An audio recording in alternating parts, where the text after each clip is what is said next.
Good evening. My appearance disturbs you. Alright, this is a landmark moment for this series. We finally get to see Visor 3's human morph.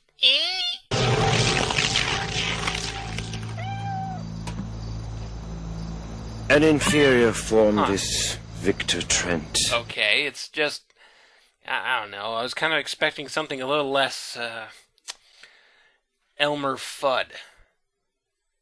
Be very, very quiet. I'm hunting andalites. Television, new religion, and everyone's sing hallelujah. Politicians don't wanna listen, they only wanna make money out of you. Hallelujah, hallelujah, hallelujah, hallelujah, hallelujah, hallelujah, hallelujah. The episode begins with Rachel in bed, reading a celeb mag. What's that? Jeremy Jason McCole is dating Tori Spelling? But Jeremy Jason McCole is supposed to be dating me! The cry of a hawk gets Rachel's attention, and in flies Tobias, who informs Rachel that he was trapped in the Yerk pool for a while and ended up stuck in the body of a hawk. I couldn't bear to face you guys like this. I'm sorry I had you all worried. Thanks for trying to find me. Trying to find you? Checking out some new wheels for my blade, too. Did you know the cores of the new 5000 series are made of nylon? Yes, we searched everywhere. Rachel arranges a meeting at Cassie's barn after school and then runs into Melissa Chapman and asks if they can hang out. After school. Rachel, master of time management, you are not. Melissa's acting a bit off and tells Rachel that her father doesn't allow guests anymore. We get to the barn where Cassie keeps her CD collection. Rachel is racking her brain over finding a way to restore Tobias to his original form, and the only solid lead they have in anything is Chapman. Rachel suggests morphing Chapman's cat and spying around his house, but Jake says it's too dangerous. This scene, I really like, as it's one of the few moments that the series really seems to tap into the essence of the book. It really plays like a barn seed would in the book series, with everyone playing their roles. Tobias keeps mostly to himself. Jake's thoughts are on the logistics. We have to do something. I don't think we should do anything right now. Why not? We've had way too many close calls. Cassie's concerned about everyone's feelings. And meanwhile, the Yerks are taking over and Tobias is stuck as a hawk? That's not fair. You know we all want to help him, right? Marco's joking around. They have a cat. I think I should acquire it and get into his house. While you're at it, get the answers to our finals. What good is it if we defeat the Yerks and then can't get into college? And Rachel is being headstrong. The whole scene gives the proper feeling of a handful of kids in over their heads, trying to grasp at the few straws they have. Eventually, Jake decides that this is too risky, and Tobias agrees. Of course, Rachel is Rachel, so she decides to go along with the plan anyway. Just to show how much Jake trusts her, we discover he's been following her this entire time. Rachel is played by Brooke Nevin, who was the youngest of the main cast members, and although she had a handful of television roles before this, you can kind of tell she's a bit green at acting. The series never really developed Rachel into the nice, psychotic, psychopathic, psycho-what's-it character she would become in the books, so it's hard to say how Brooke might have handled that kind of role. I actually don't think she would have pulled it off, to be fair. At least not at that stage of her acting. But she does a solid job as the Rachel that the television show presents, and she has gotten better as time has gone by, and has kept herself busy in film and television since. We get a look at the Chapman household, where Chapman is, well...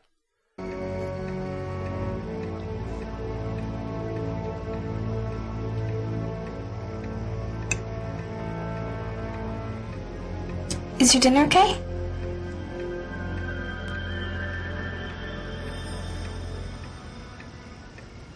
It's both satisfying and delicious. From now on, whenever your mother's away, you're the substitute chef. I can't really complain about Chapman acting so inhuman here, like he's booting up a file every time he has to respond to something, because that's largely how he was described in the books. However, this kind of performance seems to be the norm for controllers throughout the series. In the books, the Yeerks' success as invaders relied on their ability to perfectly mimic human behavior, and characters like Chapman were the exception.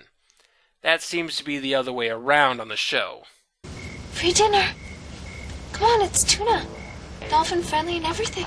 Ever go to shop for tuna and like it says dolphin safe and you kind of go like, yeah, but like somehow you think it's not going to be as good. Like, I want to do the right thing, but it's probably kind of bland whatever. Dolphin. So Rachel acquires Chapman's cat, sneaks inside, and makes her way into the basement. Despite having no real idea what she's looking for, Rachel starts digging around. Damn it, I know the Yeerks have a socket wrench somewhere. Chapman slowly makes his way down, giving Rachel enough time to remorph. Chapman opens a secret door, and both Rachel and the real cat slip inside.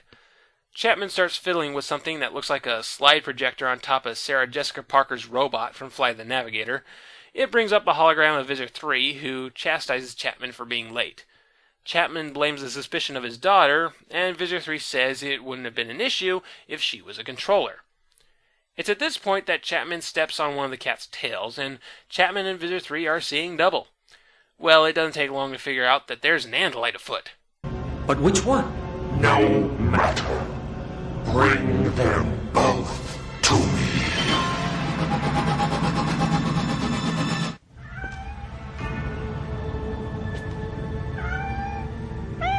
Come on. That's it. Yes, that's the one. Get it. Gotcha. It's just getting away from Chapman. That doesn't really mean anything. What was wrong with the taking both cats plan? That was a good plan. Visitor 3 tells Chapman to bring the cat and Melissa to him.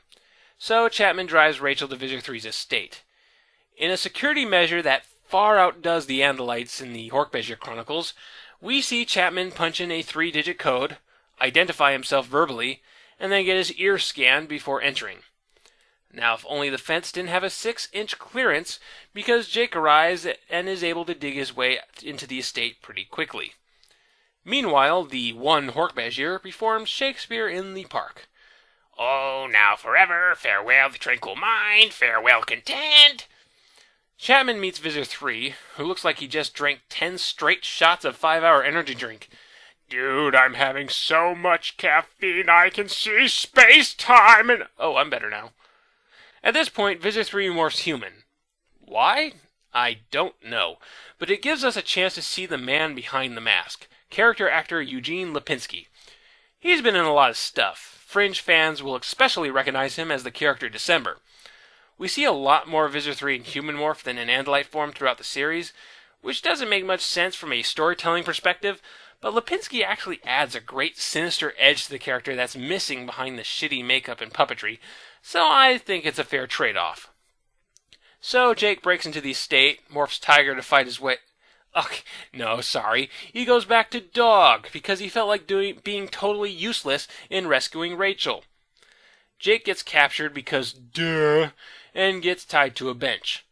Meanwhile, we discover that Chapman never brought Melissa, and he explains that the Yeerks had made a deal with Chapman. He will willingly become a controller if they spare his daughter. Visitor 3 is none too happy about this. What? You struck a deal with one of these primate lowlifes. We are Yeerks, not used car salesmen. All right, Mr. Chapman, how about this? You become a controller and I'll spare your daughter. Hey, I'll even throw in an air freshener. You've got a booger on your nose. I'll get it for you. Visitor 3 orders Chapman to pick up Melissa, which causes the Yeerk to lose control, and Chapman, the real Chapman, tries to attack the Visitor. Visitor 3 manages to calm him down by Vulcan mind-melding with him. No, really, there's no other explanation for this. Thankfully, the Yeerks brought rope made of wet tissue because Jake actually managed to break it as a dog and free Rachel. The two of them run to the forest, and the Yeerks give hot pursuit. Tobias shows up as a distraction and buys them time. Wow, Rachel, both Jake and Tobias don't trust you. You've got a lot of brownie points to make up. Well, the three Animorphs escape, and Visor 3 agrees to not infest Melissa on grounds that Chapman could spaz out again, this time in public. I'm sorry I got you guys into this mess. It's my fault, and I don't blame you if you're mad. Mad? I'm not mad. Tobias, are you mad? I'm impressed. What you did took major guts. Well, that just goes to show you how different the tone of the show and the books are. On Annie TV, you disobey orders, sneak into an enemy's house with no plan or clear idea of what you're looking for, get captured and put your friends' lives in danger when they try to save you. Well, that takes major guts. In the book series, if you stop a man from raping you, go to your room! Post-episode follow-up. This is my favorite episode of the entire series, primarily because it plays to the show's strengths. The plot is simple and the action is brief, which allows time to build a good atmosphere and let the actors do their thing. And the acting is great all around. Brooke Nevin does a good job. Eugene Lipinski manages to tone down the craziness of Visor 3 while still making him a menacing figure, which is no small feat. And this is the episode where Richard Sally, who plays Chapman, really shines. It's actually kind of sad when you think about how such a great cast got wasted on some really stupid plotting and directing. I give Between Friends a 7 out of 10.